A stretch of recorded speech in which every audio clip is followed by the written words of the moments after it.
All right, today we're diving into one of the most breathtaking and honestly one of the most controversial sculptures ever made, Gian Lorenzo Bernini's Ecstasy of St. Teresa.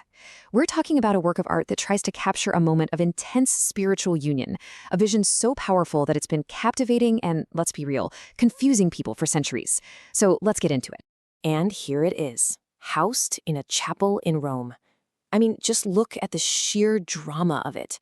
You've got these cascading marble robes, the saint's head thrown back in a total swoon, and this angel holding a golden arrow, looking almost playful as he's about to strike. It's like Bernini literally hit pause on a moment of overwhelming intense experience and carved it out of stone. But what is that experience exactly? And that, right there, is the million-dollar question.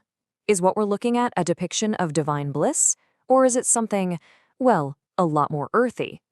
This isn't just us asking this with our modern eyes, by the way. This ambiguity has been at the very heart of the debate for 400 years. To really get to the bottom of it, we have to go straight to the source.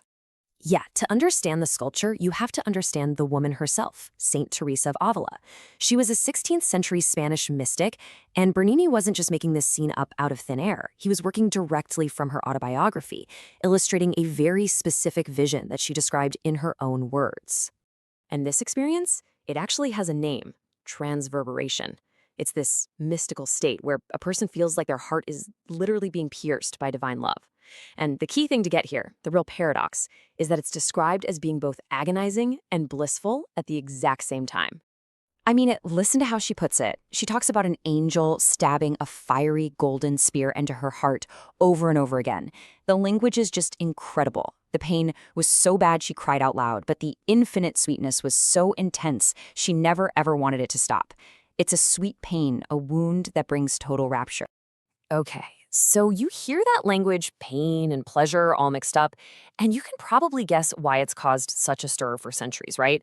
So let's take a look at how critics, even long before our time, tried to make sense of the deeply sensual nature of what Teresa wrote and what Bernini sculpted.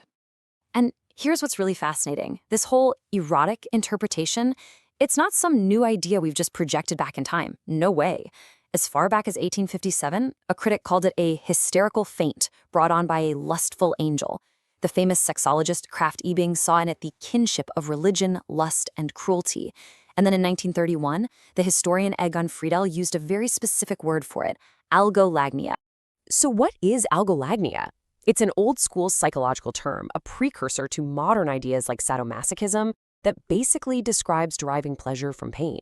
It's like these historical critics were trying to put a clinical name on the powerful psychological dynamic they saw happening right there in the marble. So, building on that historical connection, the source material we're digging into today proposes a pretty modern and, yeah, maybe a little startling analogy to help us wrap our heads around the phenomenon itself, to understand what Teresa's experience might have actually felt like. Now, hang on, because this part is absolutely crucial.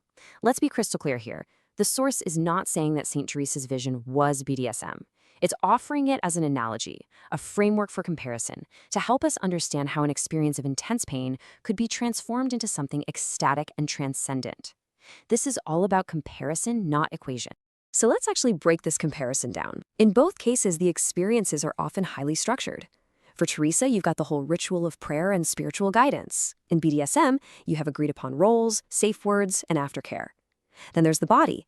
Teresa talks about that sweet pain. Well, neurochemically, we know that intense, consensual pain can flood the brain with endorphins and oxytocin, literally reframing pain as pleasure. And what about consciousness? Mystics talk about losing their sense of self, of being in a state of entrancement. BDSM practitioners call a similar state subspace, which some researchers have linked to a quieting of the brain's critical, self-aware part. So what's the big takeaway from that comparison? It really all comes down to the framework.